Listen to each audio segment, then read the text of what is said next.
Hey everybody, Andrew Zimmern here. Ask Me Anything Friday here on Spilled Milk. No, I am not in a hotel. Obviously, I am back at my house. But the Friday edition is coming out over the weekend because travel nightmares yesterday, getting back from Atlanta, storms in the south, blah, blah, blah, blah, blah. You get the picture. Let's get right to it. Susie writes, Andrew, I'm getting serious about knives. I've bought several in the last 2 years, largely due to social media posts. And she parenthesizes mistakes. I'm not sure that that's really a mistake. It just depends what social media posts you're looking at.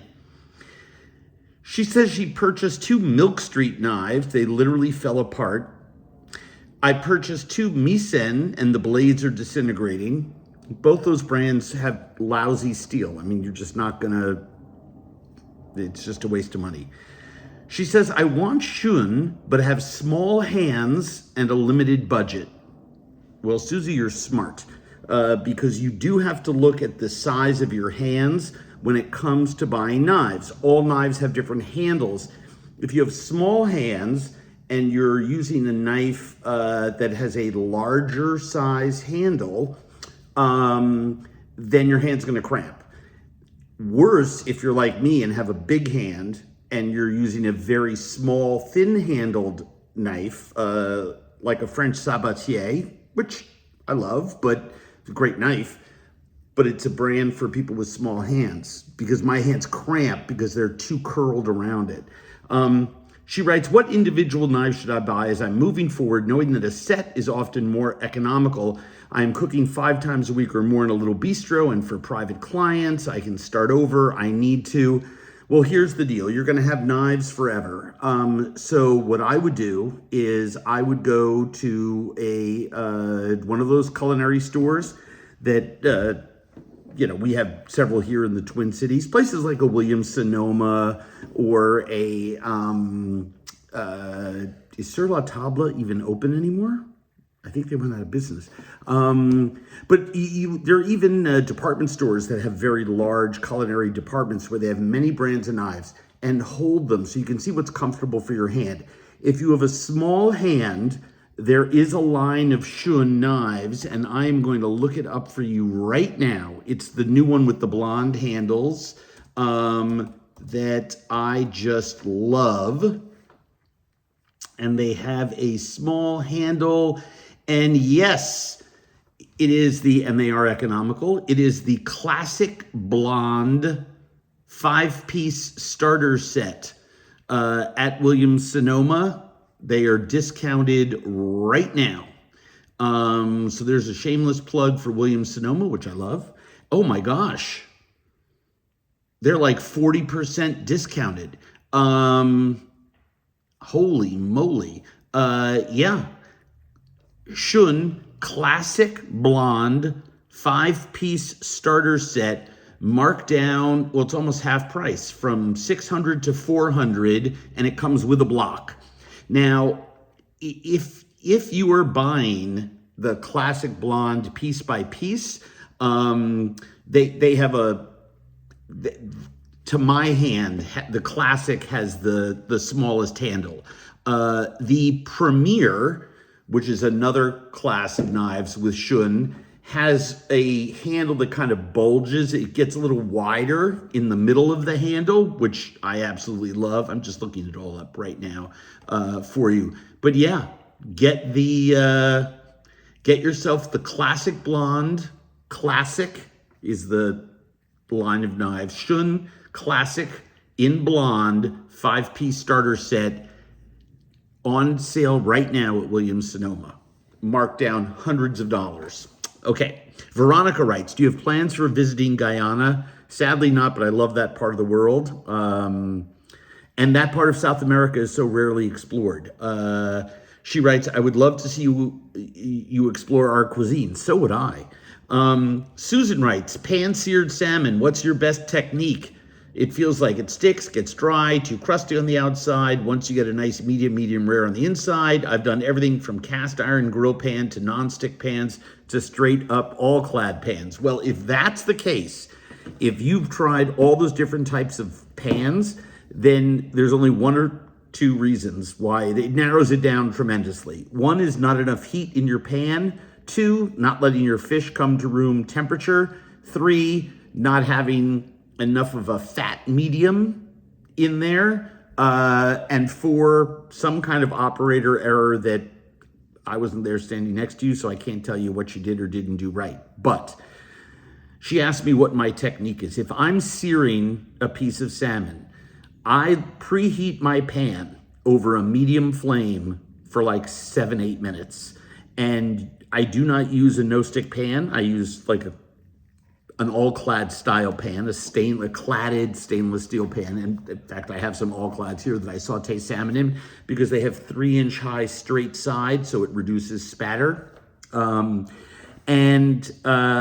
brush the skin side with oil, sprinkle it with salt.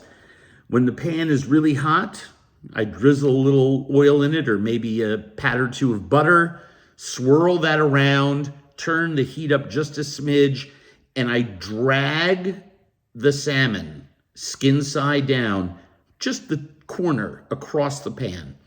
And the reason I do that is if it sticks, I know the pan's not hot enough. But if it drags freely, I will start back at the front edge of the pan near me and lay the fillet away from me. And I will let it cook for 4 or 5 minutes on the skin side before I take a spatula, a thin spatula, and pick it up using my hand, turn it over, don't flop it. Oil tends to, or fat will go places you don't want it to, burning your hand, little splotches. I mean, there's not a lot in the pan.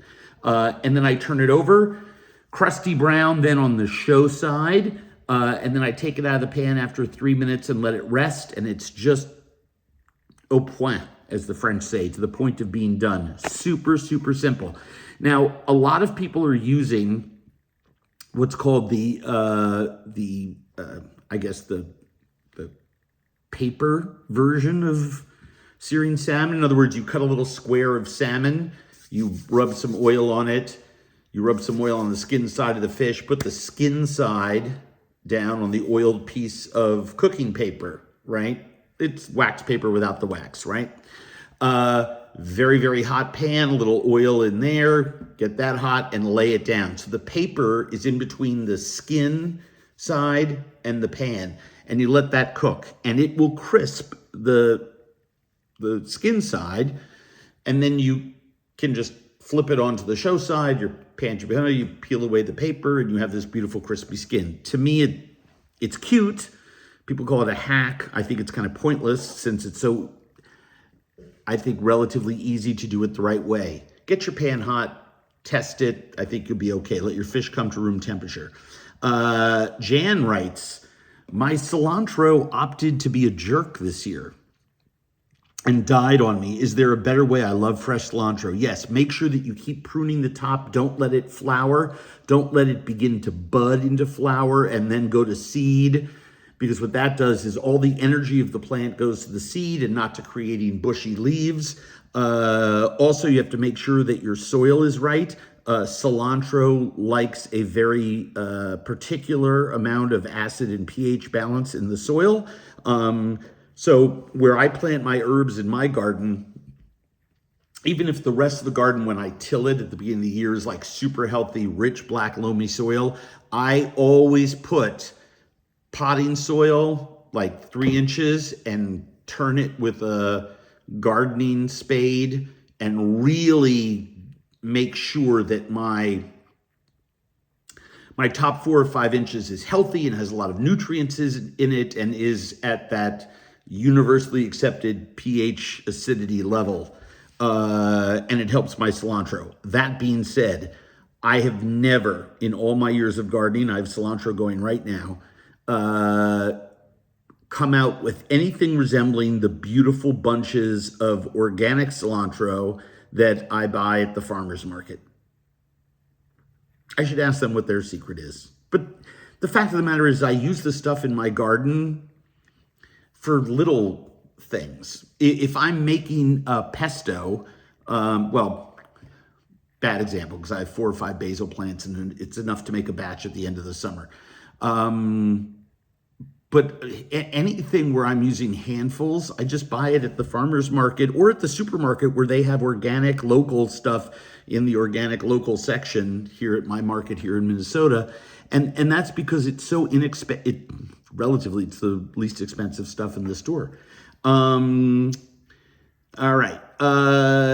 She also asked, when I visited the UP, Upper Peninsula of Michigan, did I eat at Lagniappe in Marquette? Well, technically, I guess it's Lagniappe, right? The G is silent. I did not, but I heard they're great. So I'll have to try that next time. Jason Dunkley writes, what's your favorite Jamaican dish when only in Jamaica? I'm going to confess to you. I take the car, I leave wherever I'm going, rented house or resort, and I drive to wherever there are teams playing soccer or baseball or some kind of organized sport. That's usually at night down by the public ball fields in Ocho Rios. And there's vendors there, and I eat whatever chicken or pork items, grilled seafood items are being served up there.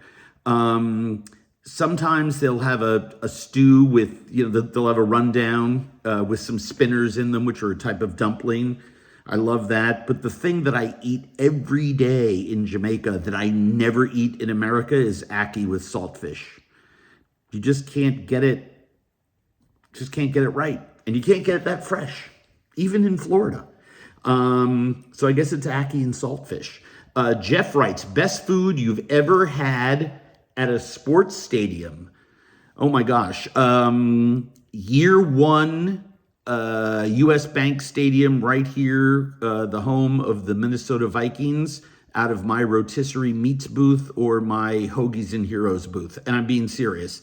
I just have never tasted anything that good. Everything from scratch, frozen hot chocolate, homemade bombolini, little Italian donuts to go with it, crispy potatoes, and we rotisseried lambs, chickens,